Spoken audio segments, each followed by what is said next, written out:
Okay, hello everybody. I think there is a number of people already in, and I believe you can hear me now.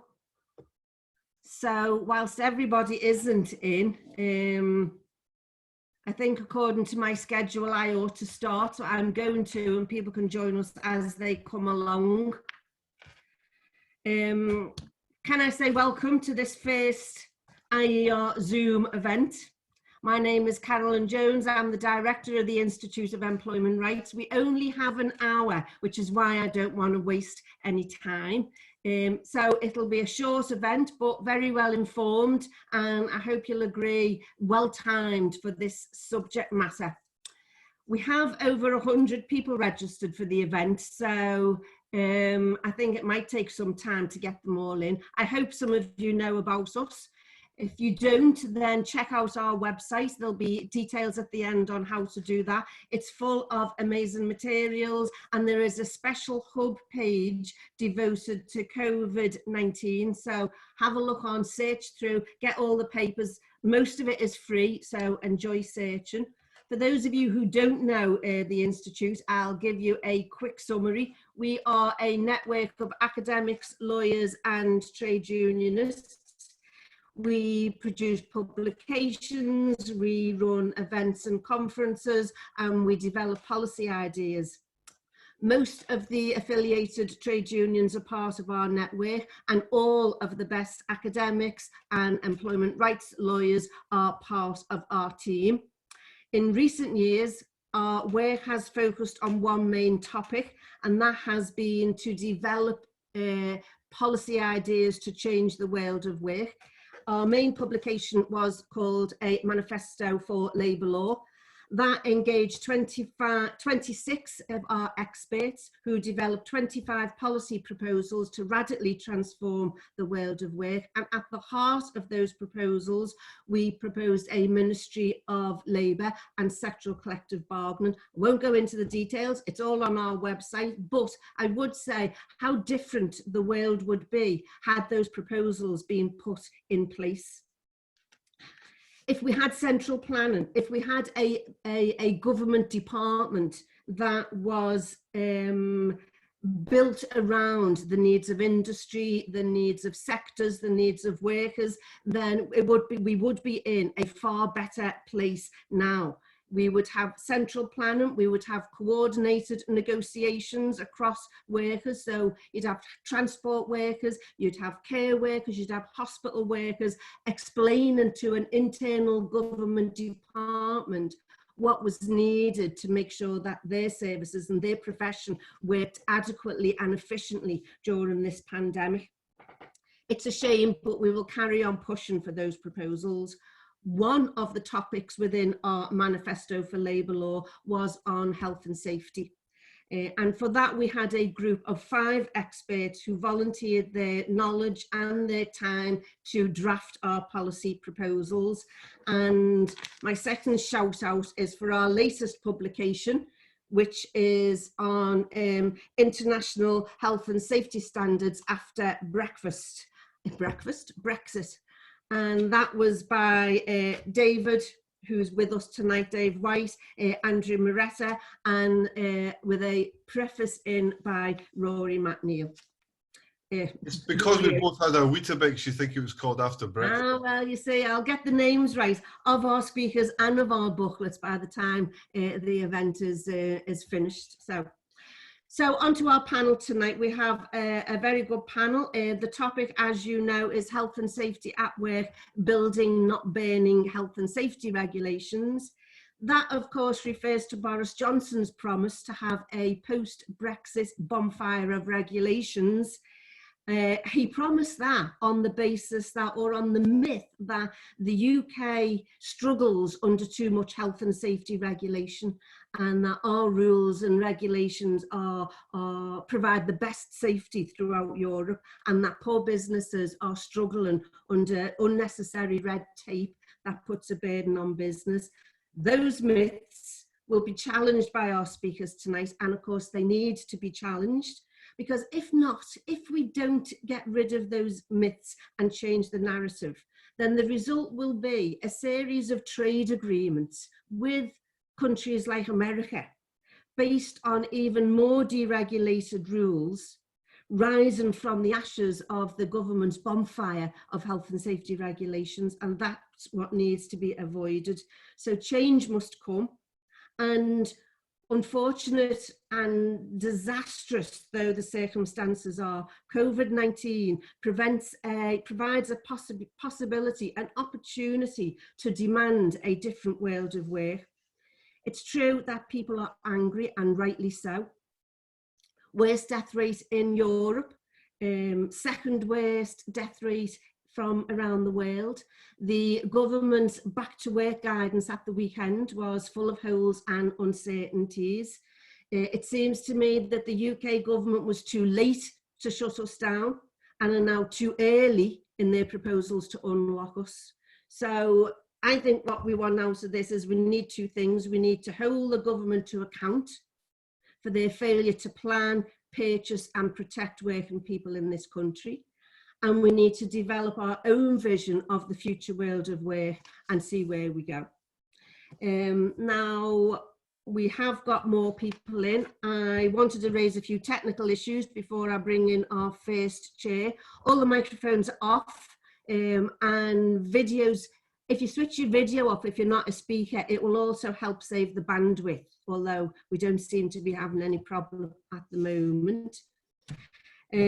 James Harrison is controlling the admin, so and he will take a note of any comments that are raised in the chat box.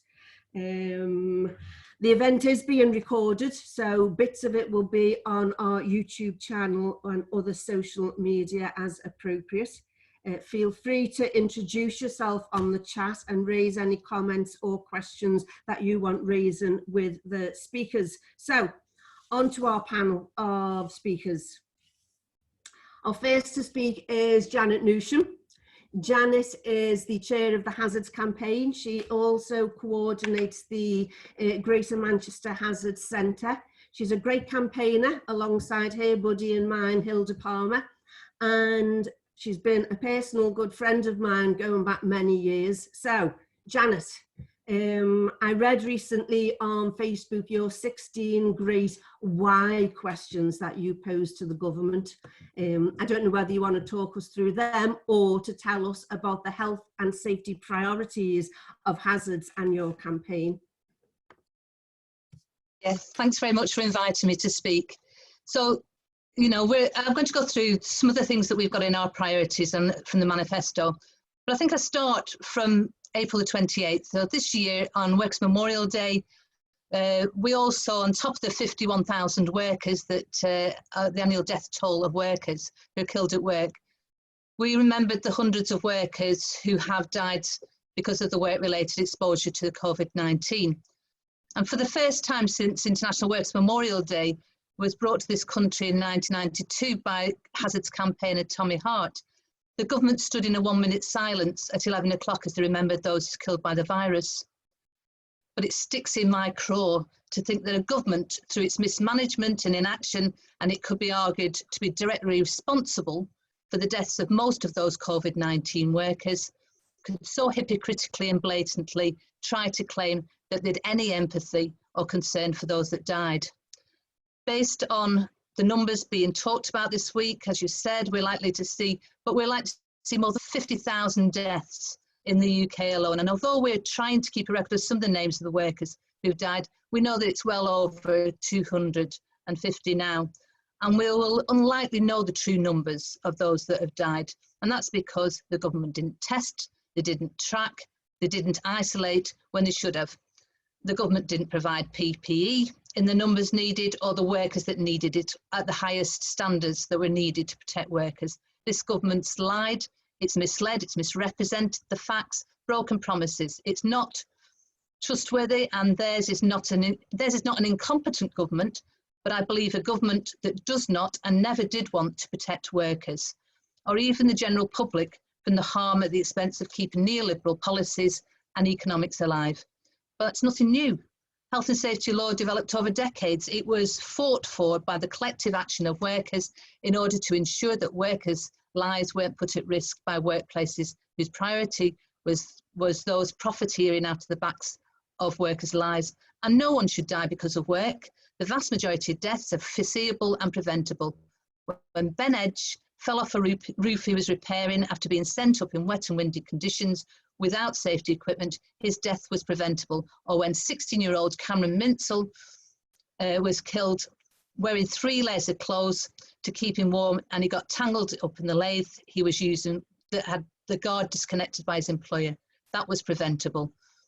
Or when 18-year-old apprentice George Arthur Cheese died by suicide after months of bullying, which saw his mum and dad visit the Audi dealership to plead with the management that the son was being driven to despair and physically injured. He was arriving home with bruises, burns from being locked in a cage, and poured lighter fluid on him and set alight.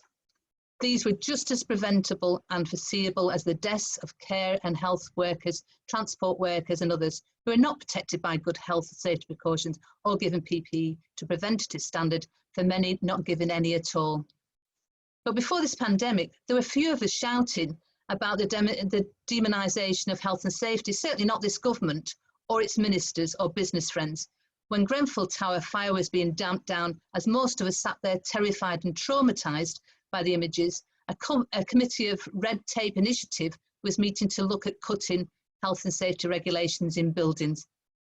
It had been launched in April by Oliver Letwin and Michael Gove to grasp the opportunities that Brexit would give us to cut red tape in sensible ways, as they said. Theirs was and continues to be an insatiable drive to cut regulations, the very ones that protect workers and our communities and our people. When the fire safety certificates were handed back to employers and building owners to assess the risks and ensure that people were safe in buildings like Grenfell, without enforcing bodies being able to inspect and ensure that work was done to the appropriate specification or standard, or even done at all, shortcuts were made and safety is often disregarded. Steve Toombs, and I see Steve's in the audience tonight, in his Better Regulation, Better for Whom, says business harms are a routine, systemic and crucially avoidable. They are a form of violence so widespread they have been called social murder because they put communities, consumers and workers in a position that they inevitably meet a too early and unnatural death. And our Hazards Manifesto says health and safety has been ideologically demonised as pointless red tape, a burden on business in order to undermine its value and its essential role in protecting workers and others from unscrupulous businesses and deregulatory process called better regulation. All of the positive factors that keep workers safe and well, laws, enforcement and the trade union organisation, have been attacked and undermined by deregulatory neoliberal governments of all shades. And if anything comes out of the current crisis, it must be that we want a government that represents workers and working class and rejects the neoliberal agenda which causes harm to workers. No one should be injured, killed or made ill by work in preventable incidents, and workers should go home healthy at the end of the shifts. The horrifying images of health workers shattered by long, strenuous, mentally and physically demanding shifts will stay with us all. But many workers have these unacceptable demands made on them to be able to survive. Before the crisis, we saw fast food workers and cleaners taking strike action to secure permanent work and livable wages. Fast food workers sleeping in cars or on their friends' floors. Amazon workers being taken away in ambulances. Call centre workers sacked for taking too long at the toilet or having to hold up a red card to get extra time if they were on their periods, or having to sleep in tents because they couldn't afford to travel to and from work, or peeing in bottles because they didn't have the time to go to the toilet. I'm sure we'll hear from Hazards magazine editor Rory in a few minutes, but he said workers should not be disposable and work should not be spirit-sapping, body-breaking grind, and he warned us that bad jobs are driving us over the edge and says it's time to turn and fight for basic decency, security and rights at work. So health and safety at work is an equality and class issue. Who lives and who dies is not an accident of chance. Those at the top of the workplace pecking order, the decision makers, don't just receive more money and perks, they get to live a lot longer to enjoy them. And low pay goes hand in hand with poor health and safety standards and occupational injuries. Virtually all health and safety risks go up as your pay goes down. And the care workers, we're talking about, you know, the ones that killed, but care workers who are exposed to the virus with no protection, taxi and bus drivers, food and delivery workers, they're not the ones who can work from home. They've been abandoned to a life-threatening fate. And it is one that will have lost, and in the most, one that wasn't even thought important enough to count. It's only when workers started to get admitted to hospital and they were dying that care home employers started to shout about the numbers dying. Trade union reps have been desperately trying to organise their own PPE to protect these vulnerable workers, and that same challenging the now mistitled Public Health England advice. So if the situation wasn't bad enough at the start of the year, it's got considerably worse. And the Hazards campaign produced the manifesto in the lead up to the 2019 general election. We're saying to create a health and safety system fit for all workers at the heart of decent jobs and decent lives for all. We call on the government to end the deregulation and to restore regulation and enforcement as a social good. We love red tape because it saves our lives and our health. We want the evidence and benefits of good regulation and enforcement to be collated and published, and we want the government to disband all the structures and bodies that have been set up to undermine and restrict health and safety and abandon all directory dishonest rhetoric associated with it. Secondly, we want to develop a health and safety system based on prevention, precaution and participation, create a fully funded independent health and safety system with strong laws, strict enforcement and empowering trade unions and safety to a decent work and decent life for all workers based on prevention, use the precautionary principle and the empowerment and participation of workers to stop workplace harm. We want just treatment for the victims of health and safety crime and ensuring fair treatment for all workers harmed by work. I work alongside Hilda Palmer, as you said before, one of the giants of the health and safety movement, who works tirelessly to support the families of people who've been killed at work. And we want full compliance with the highest standards of health and safety law. And thirdly, we want to provide real enforceable employment and safety rights to ensure good health and safety in low-paid, precarious work via the enforcement agencies working together, ensuring that health and safety executive, local authorities and other enforcers on health and safety and employment law work together as low wages, insecure contracts and exploitation harm workers' health and prevent them from acting to protect their lives and health. In response to this year's Works Memorial Day, Matt Rack, the General Secretary of the FBU, issued a plea, and he said, "Don't let Works Memorial Day be turned into a government PR exercise. The battle for health and safety at work is a long-standing fight for workers and a fight by trade unions every day in the millions of workplaces across the globe, and where workers' rights are weakened and trade unions attacked, workers' safety suffers along with other conditions. We have to hold government, employers and health and safety enforcers to account. When workers are killed through negligence, then all those responsible must be brought to justice, and so for those making excuses about availability of PPE, not able to keep social distancing, or they must keep non-essential construction working." I will end with this. When you kill a worker, when you kill a worker, then this is social murder, and the consequences must be increased to reflect this. We don't just want increased fines, but imprisonment of all those responsible from top down. And for those at the head of our enforcement bodies, you have a legal duty to ensure that those who are killing, injuring and making workers and others die because of negligence, making those diagnoses. And if you don't do it because of political interference, then resign. And you need replacing with individuals capable of doing it. Above all, for the betterment of society, we need decent jobs, decent lives, and a health and safety system fit for all workers. Thank you.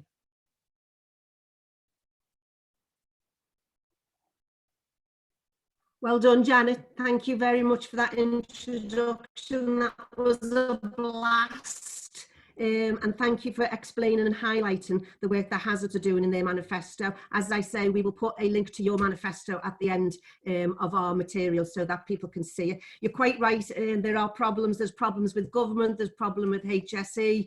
You've already raised lots of questions on the chat box. that I'm sure people will need to answer. It's quite right. Government policy over the last 30, 40 years has seen an attack on trade unions, attack on recognition and collective bargaining, fewer health and safety reps in the workplace, and those reps were the basis of the current Health and Safety at Work Act. And if we haven't got those reps in place, then that gives a problem in terms of keeping health and safety up. Is our next speaker John on our Zoom?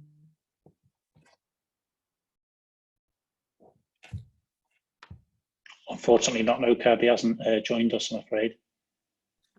Okay, fine. Well, then we will move.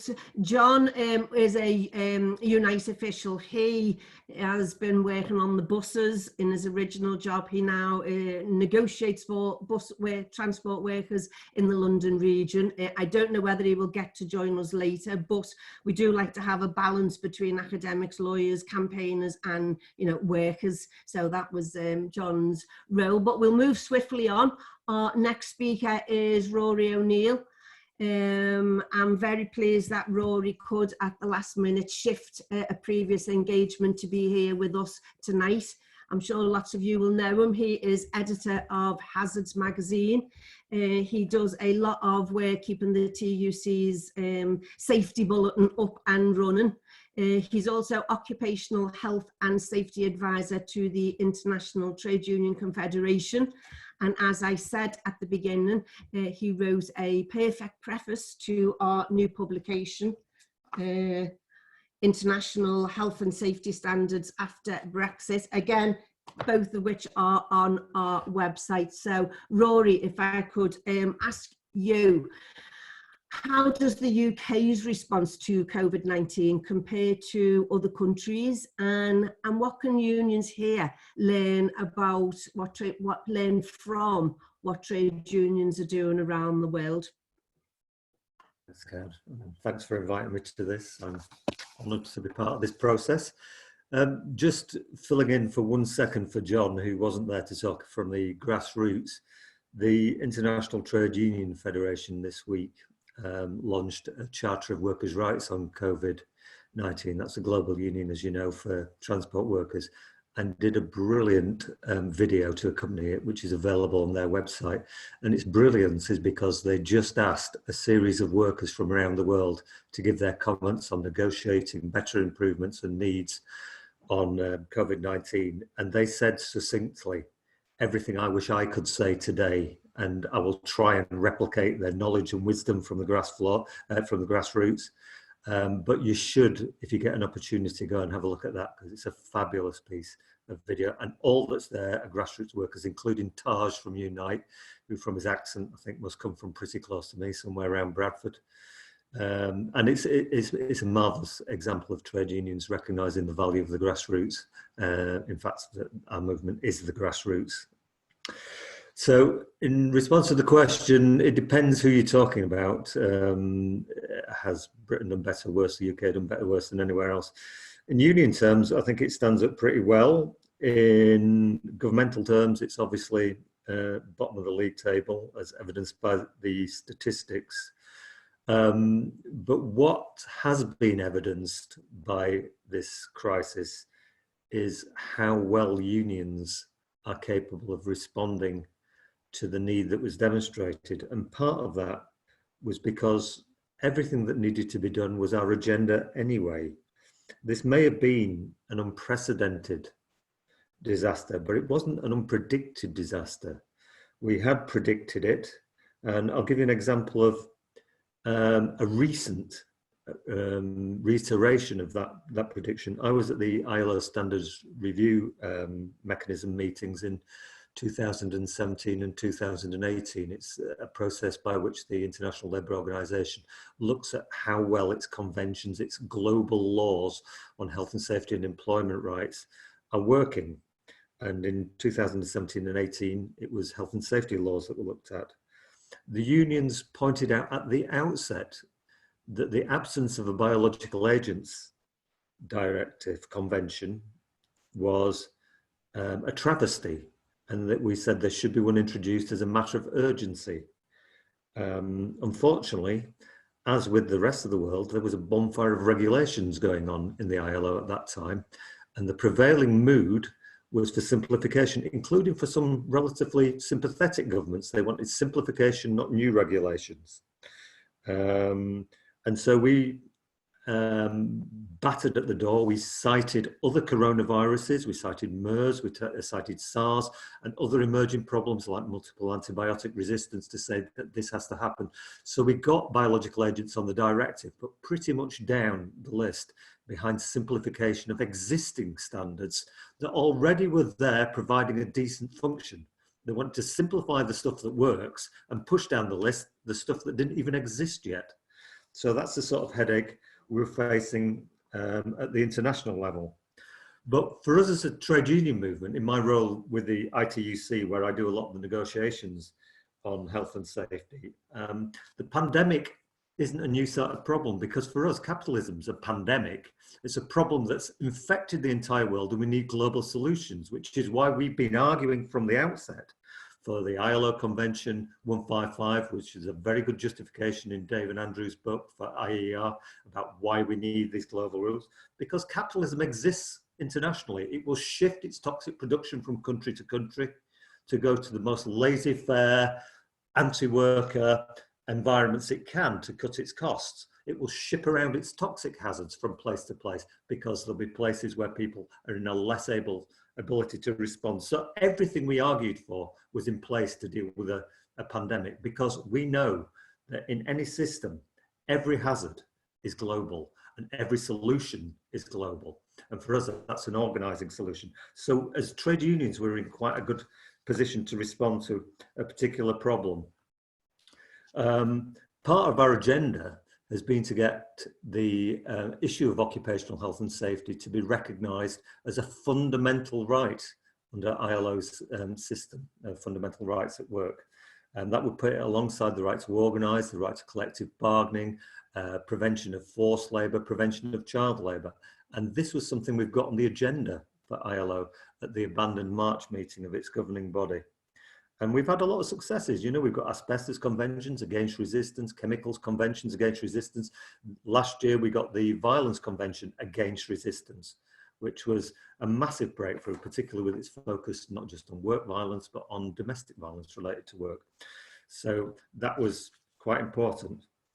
In terms of the issues that we were raising, everything that we had to raise regarding the pandemic was information and strategy priorities that we had already. The lack of social protection, the lack of employment protection, the lack of health and safety protection, and the lack of a social safety net, the lack of access to healthcare. So we had the words in place, we had the arguments in place, and so that gave us a head start, and we have kept a head start in the global union movement in arguing the decent case. Now, that's not to say we've won everything, but it has put us in a stronger position.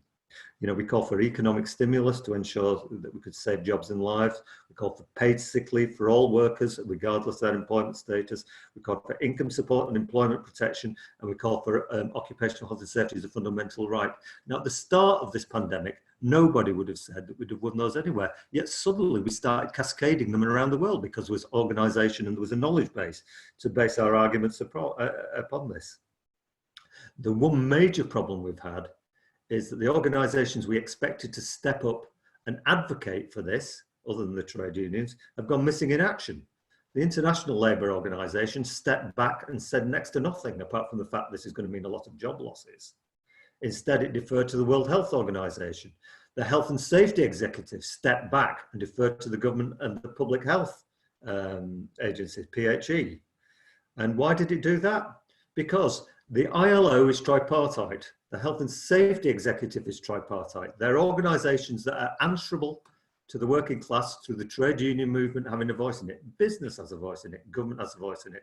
The World Health Organization isn't tripartite and doesn't have to answer to the trade union movement.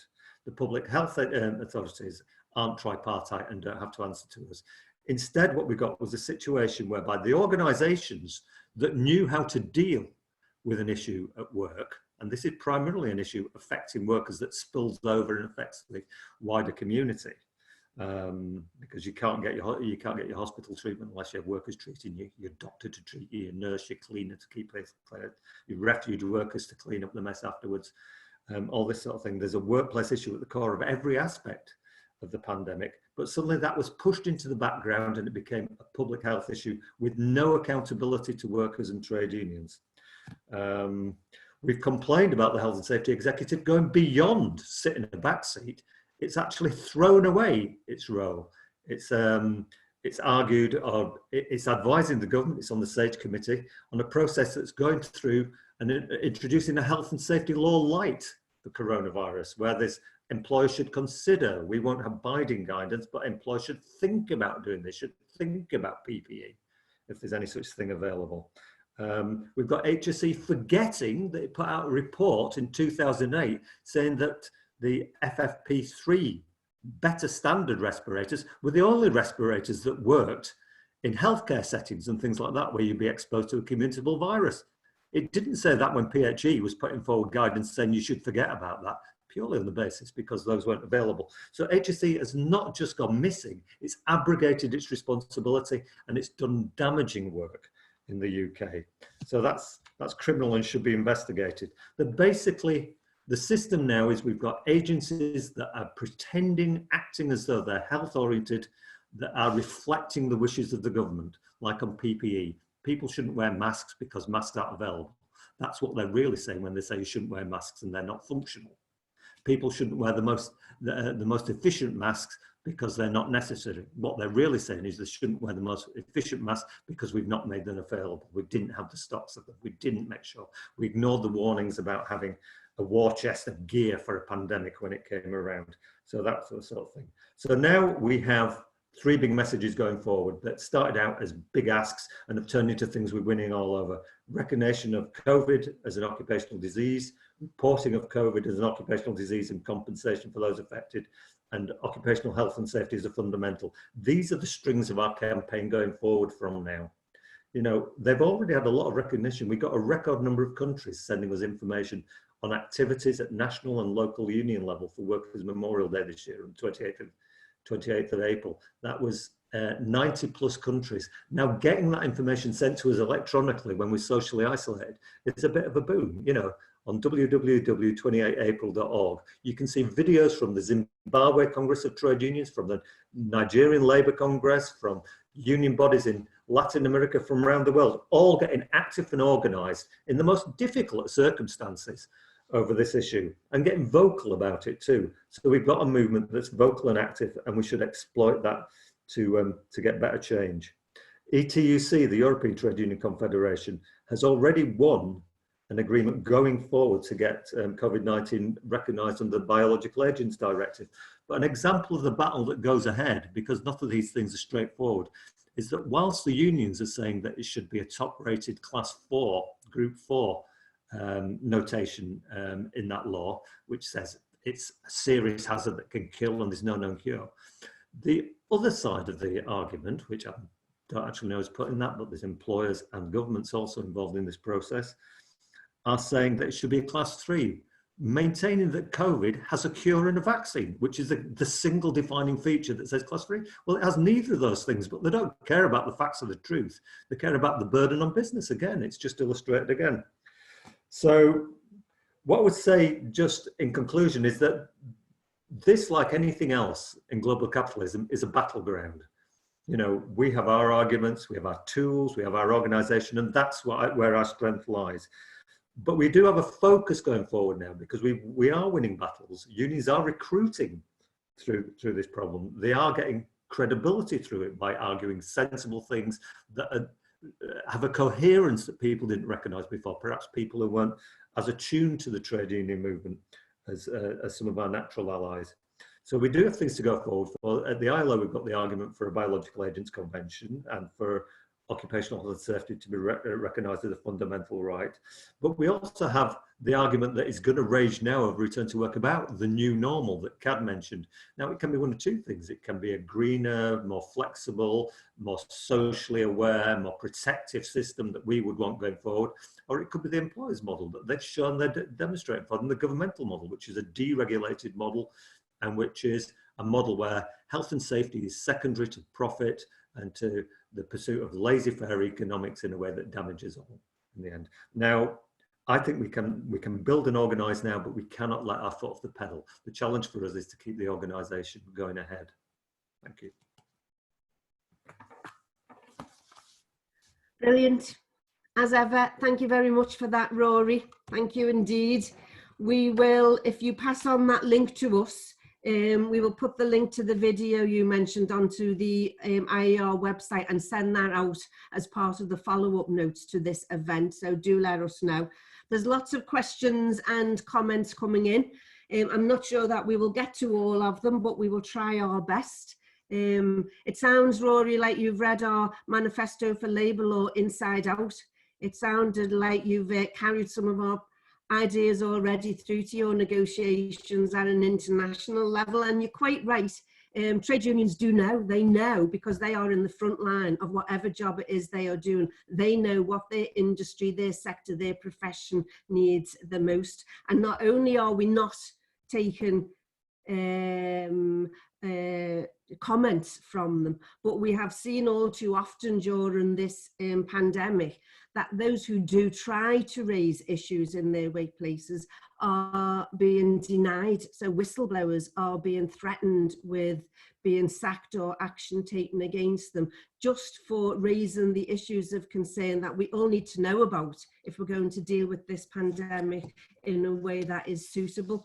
Now, as I say, there are lots of messages and comments on the chat box, but I want first of all to go to Dave and give him an opportunity to present his proposals, his brief, before we open it up to questions and discussion. So let me just first say Dave. Dave is Professor of Socio-Legal Studies at Liverpool University. He's the author of our latest book. I'm not going to hold it up again, you've seen it. He's an Institute IER Executive Committee member, and he's one of the 5 members of our health and safety expert group who helped to develop our ideas. So Dave, I've read your books and those that came before us. You're a man with your finger on the statistics and the facts. Tell us, what do you need? What do we need to know about health and safety legislation and the return to work issues? So over to you, Dave. I'm going to say something about the book. It will touch on health and safety legislation. Before I do that, I want to just acknowledge, I know you did already, Cad, but acknowledge Andrew Moretta, who couldn't get into this meeting, so he tells me, because of technology. Now, I have to say I've used that excuse several times at work in the past week, so I'm not sure I entirely believe Andrew, but seriously, I want to recognise the research. This is shared research, and actually a lot of the things I'm going to talk about are based on Andrew's research. One of the things that we try and do in the pamphlet has become really obvious in this current crisis. And I think if I was to sum up what we're trying to say in that pamphlet is, or challenge in that pamphlet, is that when it comes to health and safety laws, as is the case actually across employment law, across industrial relations, but I think particularly in health and safety, we see a kind of British or UK exceptionalism. So the idea that Britain thinks it's kind of separate or different or better than the rest of the world. And I think this is becoming really obvious. And this exceptionalism, as both Janet and Rory put it, is a feature of kind of trying to maintain business as usual, putting profit before people, and that makes the casualties that both of those speakers talked about very, very visible at the moment. So, I mean, starting with something that I think most people in this meeting are familiar with, that we hear very regularly this myth, and we, I'm maybe going a bit far to describe it as a myth, because we actually don't know. But the idea that the UK has one of the best health and safety records in Europe or the world. Now, there are several things that allow us to question that. I have to say, thanks to the work of Hazards Magazine and the Hazards campaign, actually, we know those deaths have never been counted when it comes to deaths as a result of work or injuries as a result of work. So we really don't know, but we do know 2 or 3 things. We know that we have one of the most precarious workforces, 1 in 5 in some form of precarious employment in the UK, and growing fast. We have very low collective bargaining rates. So we know there's cause for concern, and if we had time, we could go into the particular sectors where we can see increased rates of injury, illness, and death. But actually, we have no way of knowing. And this idea that the UK is one of the best health and safety records in Europe or the world is repeated ad nauseum by government ministers and HSE indeed as well. The COVID-19 crisis is revealing this spectacularly and tragically as a very convenient myth that's never kind of justified. And of course, like we wrote the pamphlet before the current crisis, but the whole debate in it kind of responds to what happens after Brexit. And of course, Brexit was overshadowed by this kind of great escape from EU red tape, which itself, I think, was part of this kind of, if you like, partly mythical UK exceptionalism. And so one of the questions we're asking is, okay, well, where do our health and safety standards come from in future bilateral trade treaties or in post-EU arrangements and so on? And I mean, all we wanted to do really was point to quite a glaring paradox that we don't think is really picked up in politics, whether that's the trade union movement or the left or the Labour Party or indeed beyond that. And that paradox is that even when we leave the EU, we are still going to be bound by ILO standards, and we're going to be bound by those formally. We're going to be bound by those ILO standards through the European Social Charter, United Nations Covenant on Economic, Social and Cultural Rights, because those treaties, as key kind of markers for international labour and health and safety standards, use ILO conventions as a primary source of their evolving standards. So our membership of the Council of Europe hasn't changed. We are still bound, therefore, by the European Social Charter and all those kind of standards. So, you know, despite all of the kind of rhetoric about the escape from red tape, actually, formally at least, things don't necessarily change. But there's also, once you get into the history of Britain's kind of relationship with the ILO, a very kind of interesting story to tell, particularly about the health and safety conventions and protocols. The UK now has only ratified 36 of the up-to-date health and safety conventions and protocols. Now, that's only an indication of the extent to which it wants to abide by those standards, but it's a very, very important indication of political will.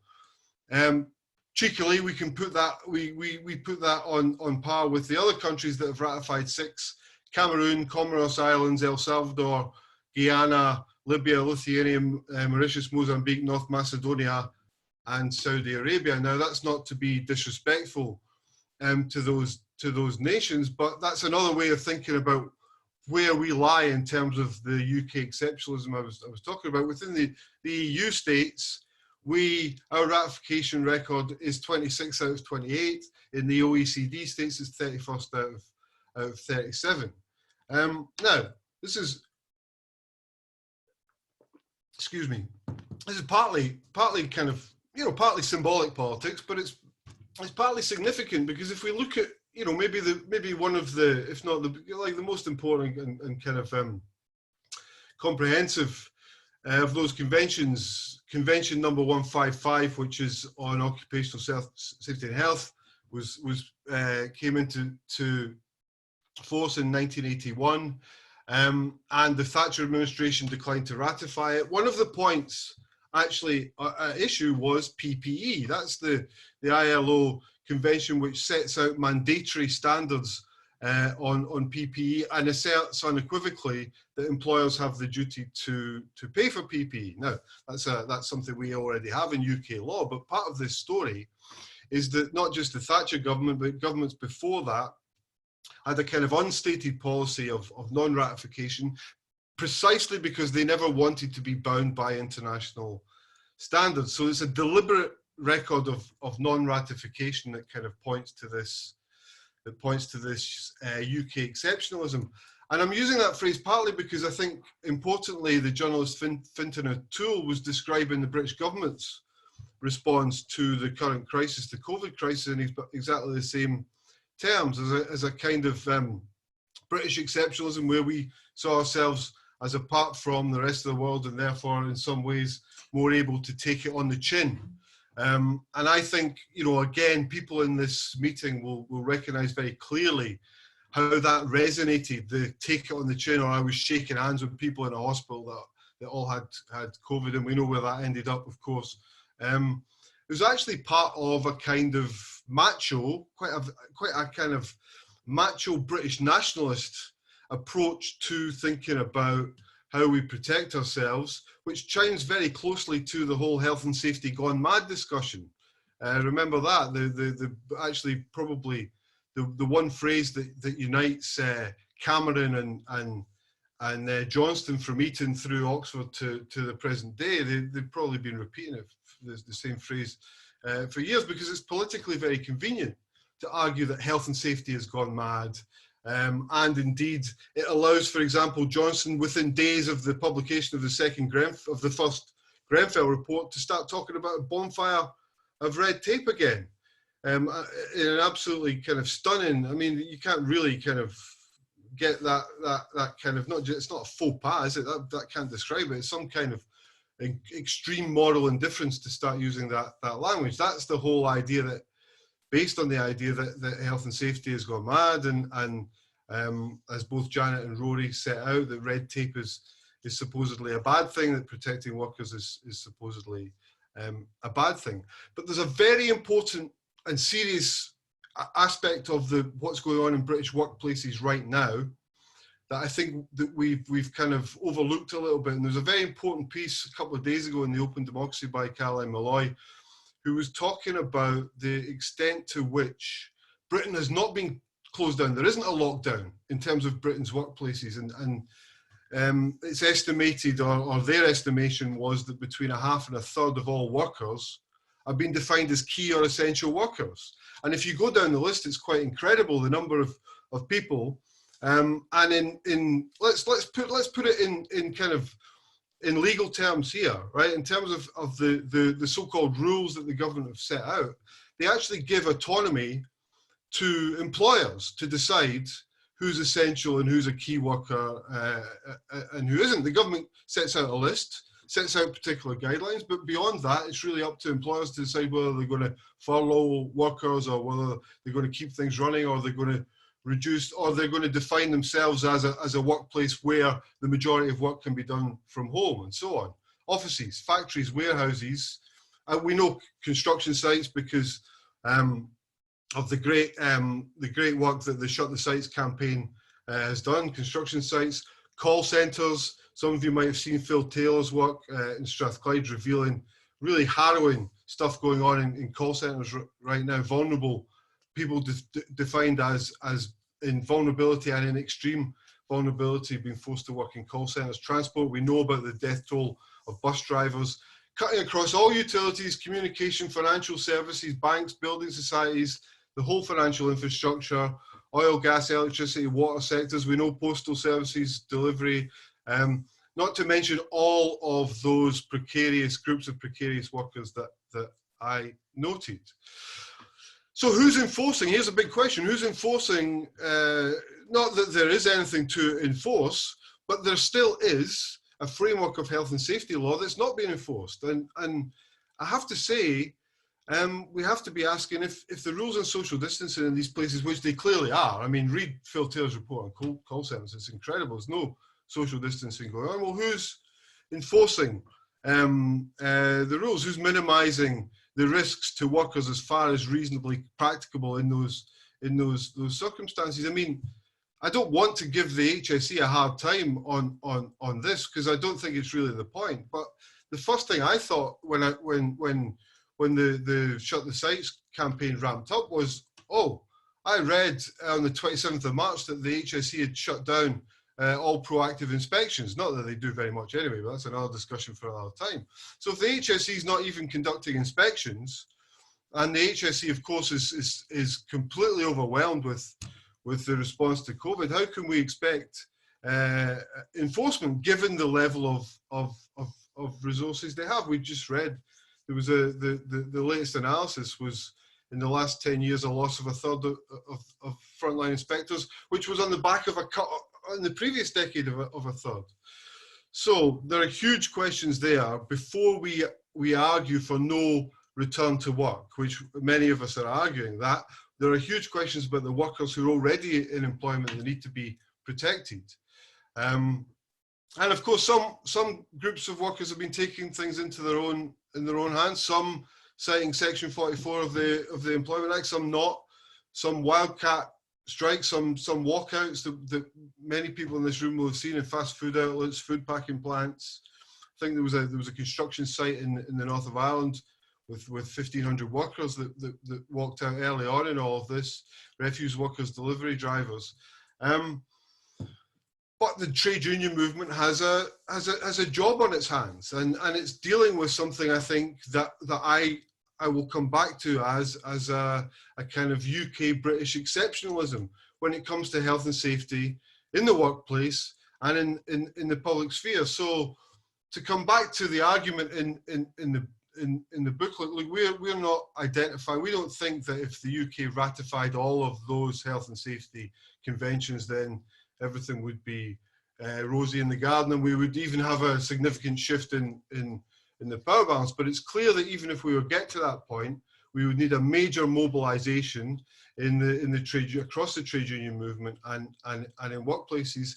And we do think in the current moment that one way of exposing this UK exceptionalism is to talk about its non-compliance with international legal standards and to argue that it should be compliant with those standards. It's not going to address the power. Other people have said the imbalances of power in the workplace that are responsible. I mean, look, I have to say, we can't definitively say this, right? But the reason that we have the largest and the largest rate of deaths resulting from COVID in Europe and the second largest in the world is probably mainly related to some of the points I've been making about the way the infrastructure was kept going through, allowing bosses to force people effectively to go to work. So how do we address that lack of power? Well, I think some people have alluded to that. Of course, we need to unionize workplaces. We need to make sure we have enhanced powers for safety representatives. We need to make sure that legal rights like Section 44 of the Employment Rights Act are enforceable, and of course we need collective bargaining. We need a return to a level of collective bargaining that makes the rights that actually, I'll come back to my original point, you know, on paper we could refer to as being in UK law already. Well, how do we enforce them? We enforce that in the workplace, and I think both Janet and Rory set that out. But look, this is the same challenge that follows every economic and political crisis. It's the challenge that followed the crisis induced by the never-ending Brexit debate, and it's the challenge that we face in this crisis.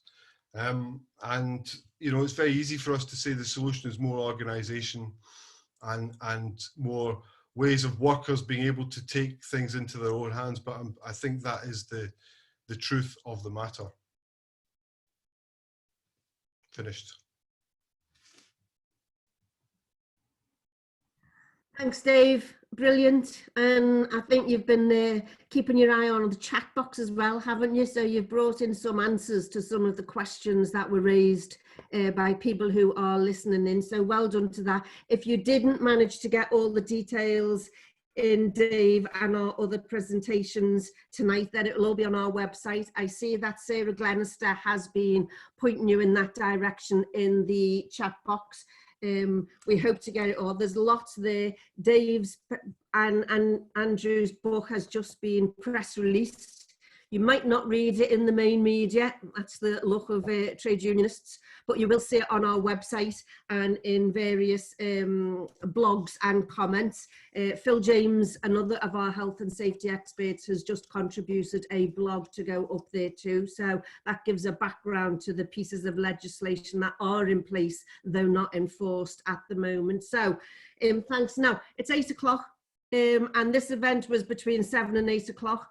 So we've done all of our time. There's been a number of questions raised about risk assessment, about when we should go back to work, about how you control university towns when loads of students hit the street. you know, how are you supposed to maintain social distancing, about how do you do risk assessments in those organized or in those places that have trained health and safety representatives, etc., etc. I can only say we will try and answer those questions for you as we when we put stuff on our website, if that's good enough for people, because I think, given that we've said an hour, we stick to an hour.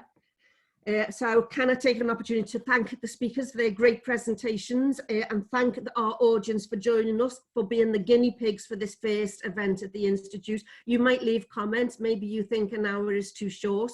Maybe you think we invited too many speakers. All feedback, as ever, would be much appreciated. Don't forget to download our books. Our next event is in 2 weeks' time, and it's on equality issues. The 2 weeks after that, we have John Hendy and Keith Ewing and the new Shadow Employment Rights Minister, Andy MacDonald, on talking about policy proposals for a post-pandemic period. What else? Finally, I would say that the Institute is joining in with the People's Assembly mass event on Thursday night at 7:30 called Health Before Wealth. So if you haven't been already all zoomed out by then join that at 6:30. We'll have the brilliant Laura Pidcock in the chair. So thanks very much for joining us. Thank you very much to our speakers. Thanks to James Harrison and Sarah Glenister for doing the back room things. And I will, hopefully, we'll see as many of you, if not more, at the next event in 2 weeks' time. So thank you all.